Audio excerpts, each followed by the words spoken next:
Chapter 24. Was mich nicht umbringt, macht mich stärker. Nietzsche. Mother did not know or understand anything about tests, and Laura had no idea of enlightening her. She held her peace, and throughout the holidays hugged her disgraceful secret to her untold. She had never before failed to pass an examination, having always lightly skimmed the surface of them on wings of her parrot-like memory. Hence at home no one suspected that anything was amiss with her. The knowledge weighed the more heavily on her own mind. As if the other troubles were not enough, she was now beset by nervous fears about the future. She saw chiefly rocks ahead. If she did not succeed in getting through the final examination in summer, she would not be allowed to present herself for matriculation, and, did this happen, there would be the very devil to pay. All her schooling would, in Mother's eyes, have been for naught, for Mother was one of those people who laid tremendous weight on prizes and examinations, as if offering tangible proof that your time had not been wasted or misspent. Besides this, she could not afford, in the event of failure, to pay the school fees for another year. The money which, by hook and by crook, had been scraped together and hoarded up for Laura's education, was now coming to an end. As it was, the next 6 months would mean a terrible pinching and screwing.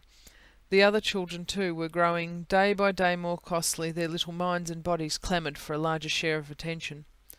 And Laura's eyes were rudely opened to the struggle Mother had to make to both ends meet. While her firstborn was acquiring wisdom, for Mother spoke of it herself, spoke only of her means and resources, perhaps with some idea of rousing in Laura a gratitude that had so far been dormant. If this was her intention, she failed. Laura was much too fast entangled in her own troubles to have a leisure for such costly feelings as gratitude, and Mother's outspokenness only added a fresh weight to her pack. It seemed as if everybody and everything were ranged against her, and guilty, careworn, lonely, she shrank into her shell. About school affairs she again kept her lips shut, enduring like a stubborn martyr the epithets close and deceitful this reticence earned her. Her time was spent in writing endless, scrawly letters to Evelyn, which covered days in sitting moodily at the top of the fir tree which she climbed in defiance of her length of petticoat glaring at sunsets, and brooding on dead delights in taking long, solitary evening walks, by choice on the heel of a thunderstorm, when the red earth was riddled by creeklets of running water, till Mother, haunted by a lively fear of encounters with swags or Chinamen, put her foot down and forbade them. Sufferers are seldom sweet-tempered, and Laura formed no exception. Pin, her most frequent companion, had to bear the brunt of our acrimony. Hence the two were soon at war again, for Pin was tactless, and took small heed of her sister's grumpy moods, save to cavil at them. Laura's button-upness, for instance, and her love of solitude were perverse leanings to Pin's mind, and she spoke out against them with the assurance of one who has public opinion at his back. Laura retaliated by falling foul of the little personal traits in Pin, a nervous habit she had of clearing her throat, her very walk. They quarrelled passionately, having branched as far apart as the end points of what is ultimately to be a triangle, between which the connecting lines have not yet been drawn. Sometimes they even came to blows. "I'll fetch your ma to you, that I will," threatened Sarah, called by the noise of the scuffle. "Great girls like you, fighting like bandicoots. You ought to be downright ashamed of yourselves." "I don't know what's come over you two, I'm sure," scolded Mother, when the combatants had been parted and brought before her in the kitchen where she was rolling pastry. "You never used to go on like this. Pin, stop that noise. Do you want to deafen me?" "She hit me first," sobbed Pin. "It's always Laura who begins." "I'll teach her to cheek me like that." "Well, all I can say is," said Mother, exasperated, and pushed the lock of hair off her perspiring forehead with the back of her hand, "all I can say is, big girls as you are, you deserve to have the nonsense whipped out of you. And as for you, Laura, if this is your only return for all the money I've spent on you, then I wish from my heart you'd never seen the inside of that Melbourne school." "How pretty your eyes look, Mother, when your eyelashes get flowery," said Laura, struck by the vivid contrast of black and white. She merely stated the fact, without intent to flatter, her anger having been given to puffing out as suddenly as it kindled. "Oh, get along with you," said Mother, at the same time skilfully lifting and turning a large thin sheet of paste. "You can't get round me like that." You used to have nice ladylike manners, she said on another occasion, when Laura, summoned to the drawing-room to see a visitor, had in Mother's eyes disgraced them both. Now you've no more idea how to behave than a country bumpkin. You sit there like a stock on a stone, as if you didn't know how to open your mouth. Mother was very cross. I didn't want to see that old frump anyhow, retorted Laura, who inclined to charge the inhabitants of the township with an extreme provinciality. And what else was there to say but yes or no? She asked me all things I didn't know about. You didn't want me to tell stories, I suppose? Well, if a child of mine doesn't know the difference between being polite and telling stories, said Mother, completely outraged, then all I can say is it's a great shame, she wound up lamely, after the fashion of hot-tempered people who begin a sentence without being clear how they're going to end it.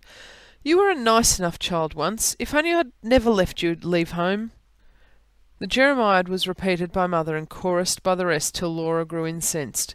She was roused to defend her present self at the cost of her past perfections, and this gave rise to new dissensions.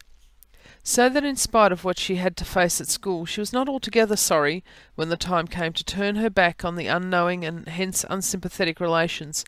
She journeyed to Melbourne on one of those pleasant winter days when the sun shines from morning till night in a cloudless sky, and the chief mark of the season is the extraordinary greenness of the grass, returned a pale, determined, lanky girl, full of the grimmest resolutions. The first few days were like a bad dream. The absence of Evelyn came home to her in all its crushing force. A gap yawned drearily where Evelyn had been, but then she had been everywhere. There was now a kind of emptiness about the great school, except for memories which cropped up at each turn. Laura was in a strange room with strange, indifferent girls, and for a time she felt as lonely as she had done in those unthinkable days when she was still the poor little green new chum. Her companions were not wilfully unkind to her. Her last extravagance had been foolish, not criminal, and 2 or 3 were even sorry for the woebegone figure she cut. But her idolatrous attachment to Evelyn had been the means of again drawing round her one of those magic circles which held her schoolfellows at a distance, and the aroma of her eccentricities still clung to her. The members of her class were deep in study, too. Little was now thought of or spoken of but the approaching examinations. And her first grief over, Laura set her teeth and flung herself on her lessons like a dog on a bone, endeavouring to pack the conscientious work of 12 months into less than 6. The days were feverish with energy, but at night the loneliness returned, and it was only more intense because for some hours on end she had been able to forget it. On one such night, when she lay wakeful, haunted by the prospect of failure, she turned over the leaves of her Bible. She had been memorising her weekly portion, and read, not on a school task, but for herself. By chance she lighted on the 14th chapter of St. John, and the familiar, honey-sweet words fell on her like caresses. Her tears flowed both at the beauty of the language and out of pity for herself. But before she closed the book, she knew she had found a well of comfort that would never run dry. In spite of certain flabbiness in its outward expression, deep down in Laura the supreme faith of childhood still dwelt intact. She believed with her whole heart in the existence of an all-knowing God, and just as implicitly in his perfect power to succour his human children at will. But thus far on her way she had not greatly needed him. At the most she had recourse to him for forgiveness of sin. Now, however, the sudden withdrawal of a warm human sympathy seemed to open up a new use for him. An aching void was in her and about her. It was for him to fill this void with the riches of his love, and she comforted herself for her previous lack of warmth by the reminder that his need also was chiefly over the laden and oppressed. In the spurt of intense religious fervour that now set in for her, it was to Christ she turned by preference rather than to the remoter God the Father. For of the latter she carried a kind of Michelangelesque picture in her brain, that of an old man with a flowing grey beard who sat, Turk fashion, one hand plucking at his beard, the other lying negligently across his knees. Christ, on the contrary, was a young man, kindly of face and full of tender invitation. To this younger, tenderer God she proffered long and glowing prayers which vied with one another in devoutness. Soon she felt herself led by him, felt herself a favourite lying on his breast, and as the days went by her ardour so increased that she could no longer consume the smoke of her own fire. It overspread her daily life, to the renewed embarrassment of her schoolfellows. Was it then impossible, they asked themselves, for Laura Rambotham to do anything in a decorous and ladylike way? Must she at every step put them out of countenance? It was not respectable to be so fervent. Religion, felt they, should be practised with modesty, be worn like an indispensable but private garment. Whereas she committed the gross error in taste of, as it were, parading it outside her other clothes. Laura, her thoughts turned heavenwards, did not look low enough to detect the distaste in her comrade's eyes. The farther she spun herself into intimacy with the deity, the more indifferent did she grow to the people and things of this world.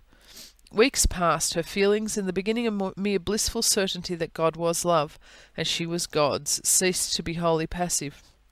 Thus her first satisfaction at her supposed election was soon ousted by self-righteousness. Did she contemplate her unremitting devotion? And one night, in her own eloquence at prayer, had brought the moisture to her eyes. One night the inspiration fell.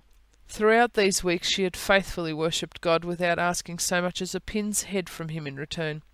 She had given freely. All she had been his. Now the time had surely come when she might claim to be rewarded. Now it was for him to show that he had appreciated her homage. Oh, it was so easy a thing for him to help her, if he would, if only he would. Pressing her fingers to her eyeballs till the starry blindness was effected that induces ecstasy, she prostrated herself before the mercy seat, not omitting at this crisis to conciliate the Almighty by laying stress on her own exceeding unworthiness. O dear Lord Jesus, have mercy upon me, miserable sinner. O Christ, I ask thy humble pardon, for I have been weak, Lord, and have forgotten to serve thy holy name. My thoughts have erred and strayed like lost sheep, but loved thee, Jesus, all the time. My heart seemed full as it would hold. No, I didn't mean to say that, but I was not ever thus, nor prayed thou shouldst lead me on. But now, dear Jesus, if thou wilt only grant me my desire, I will never forget thee or be false to thee again. I will love thee and serve thee all the days of my life, till death do us... only let me pass my examinations, Lord, and there is nothing I will not do for thee in return. O dear Lord Jesus, Son of Mary, hear my prayers, and I will worship thee and adore thee, and never forget thee, and that thou hast died to save me. Grant me this, my prayer, Lord, for Christ's sake. Amen. It came to this. Laura made a kind of pact with God, in which his aid at the present juncture guaranteed her continuing and unswerving allegiance. The idea once lodged in her mind, she wrestled with him night after night, filling his ears with her petitions, and remaining on her knees for such an immoderate length of time that her roommates, who were sleepy, openly expressed their impatience. "Oh, draw it mild, Laura," said the girl in the neighbouring bed, when it began to seem as if the supplicant would never rise to her feet again. "Leave something to ask him tomorrow." But Laura, knowing very well that the Lord our God is a jealous God, was mindful not to scrimp in lip service, or to shirk the minutest ceremony by means of which he might be propitiated and won over. Her prayers of greeting and farewell on entering and leaving church were drawn out beyond anyone else's. She did not doze or dream over a single clause of the litany, with its hypnotising refrain, and she did not only make the sign of the cross at the appropriate place in the creed, but also privately at every mention of Christ's name. Meanwhile, of course, she worked at her lessons with unflagging zeal, for it was by no means her intention to throw the whole onus of her success on the divine shoulders. She overworked, and on one occasion had a distressing lapse of memory. And at length spring was gone, and summer come, and the momentous week arrived on which her future depended. Now, though, she was not alone in her trepidation. The eyes of even the surest members of the form had a steely glint in them, and mouths were hard. Dr. Pewson's papers were said to be far more formidable than the public examination. If you got happily through these, you were safe. 6 subjects were compulsory. High steppers took 9. Laura was one of those with 8, and since her 2 obligatory mathematics were not to be relied on, she could not afford to fail in a single subject. In the beginning, things, with the exception of numbers, went pretty well with her. Then came the final day, and with it the examination in history. Up to the present year Laura had cut a dash in history. Now her brain was muddled, her memory overtaxed by her having had to cram the whole of Green's History of the English People in a few months, beside a large dose of Greece and Rome. Reports ran of the exceptionally catchy nature of Dr. Pewson's questions, and Laura's prayer the night before was more like a threat than a supplication. The class had only just entered the headmaster's room on the eventful morning and begun to choose desks, when there came a summons to Laura to take a music lesson. This was outside consideration, and Dr. Pewson made short work of the intruder, a red-haired little girl who blushed meekly and unbecomingly and withdrew. Here, however, Laura rose and declared that, under these circumstances, some explanation was due to Monsieur Boehmer, the music master, today's lesson being in fact a rehearsal for the annual concert. Dr. Pewson raised his red-rimmed eyes from his desk and looked very fierce. He snapped in genial Irish fashion that made him dreaded and adored. "How like a woman that is! Playing at concerts when she can't add two and two together.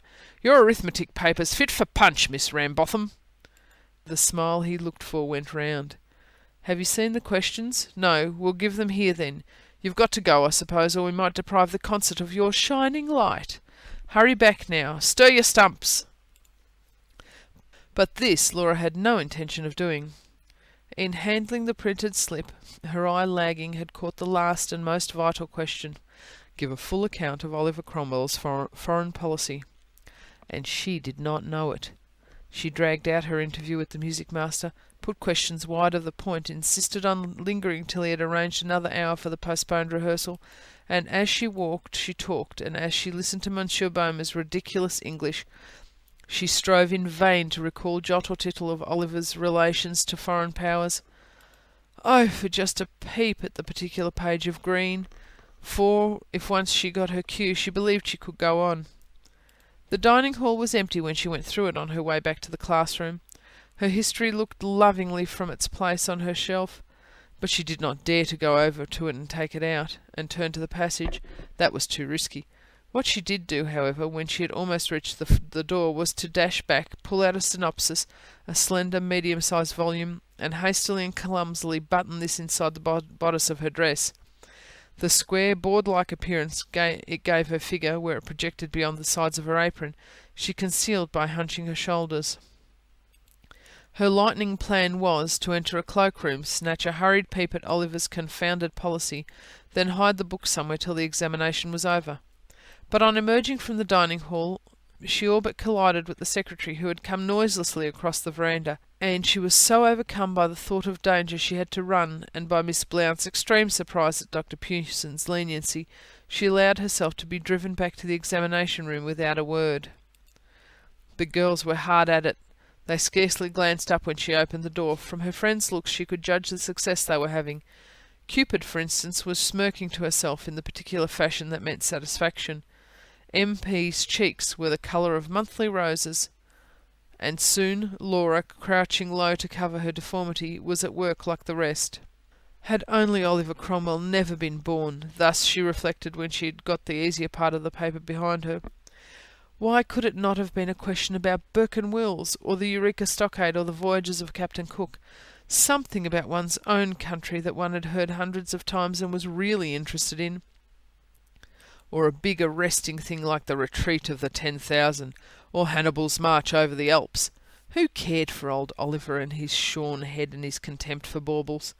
What did it matter now to anyone what his attitude had been more than 200 years ago to all those far-away, dream-like countries? Desperately she pressed her hand to her eyes. She knew the very page of green on which Oliver's foreign relations were set forth. She knew where the paragraph began, near the foot of the page. What she could not get hold of was the opening sentence that would have set her mechanical memory a-rolling. The 2 hours drew steadily to a close. About half an hour beforehand, the weakest candidates began to rise, to hand in their papers and leave the room. But it was not till 10 minutes to 12 that the crack girls stopped writing. Laura was to be allowed an extra 20 minutes, and it was on this she relied. At last she was alone with the master. But though he was already dipping into the examination papers, he was not safe. She had unbuttoned 2 buttons and was at a third when he looked up so unexpectedly that she was scared out of her senses, and fastened her dress again with all the haste she could.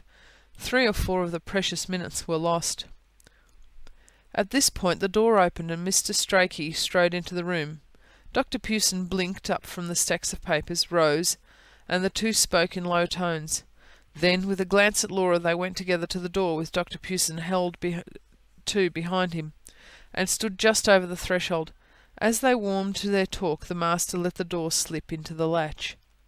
Laura could see them from where she sat, without being seen. A moment later they moved stealthily away, going down the veranda in the direction of the office. Now for it! With palsied hands she undid her bodice, clutched at the book, forced her blurred eyes to find the page, and ran them over it. A brief survey, 5 or 6 heads to remember a few dates. Flapped to again, tucked her under her apron, shoved into her bosom. And not a second too soon. There he came, hurrying back, and 3 buttons were still undone.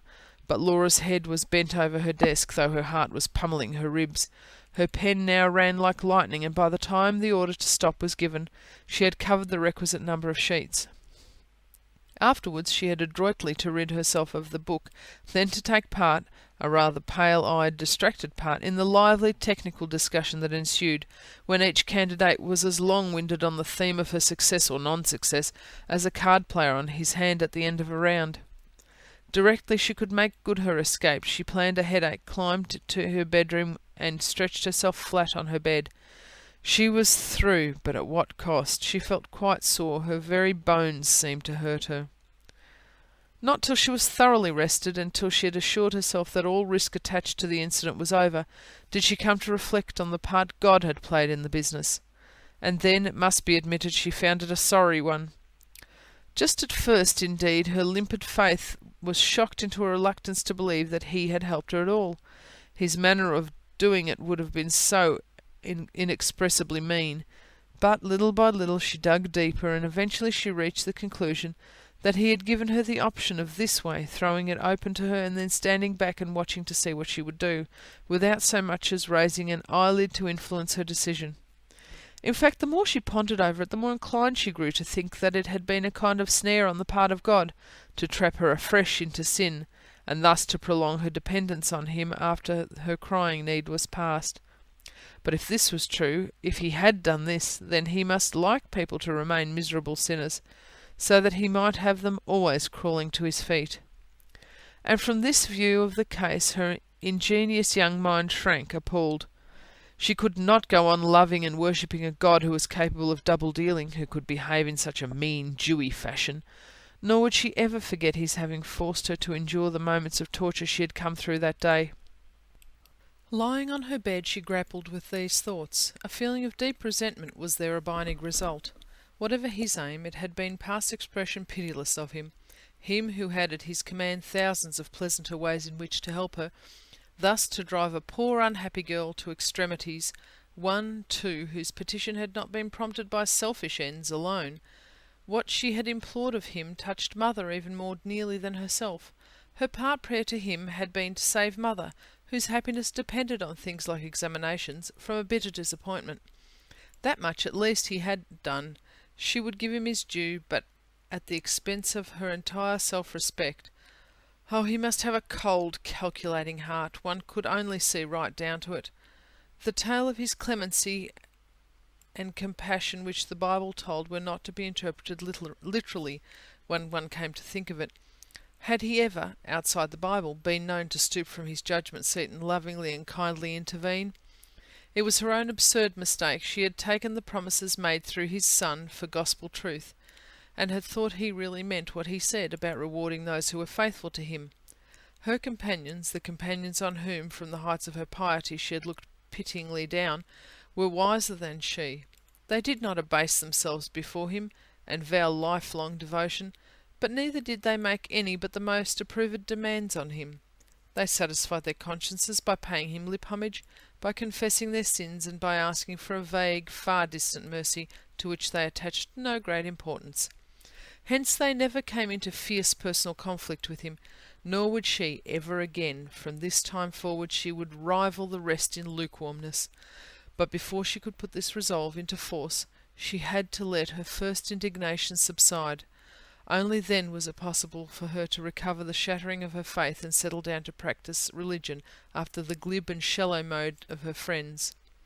She did not, however, say her prayers that night, or for many a night to come, and when at church Christ's name occurred in the service, she held her head erect, and shut the ears and eyes of her soul.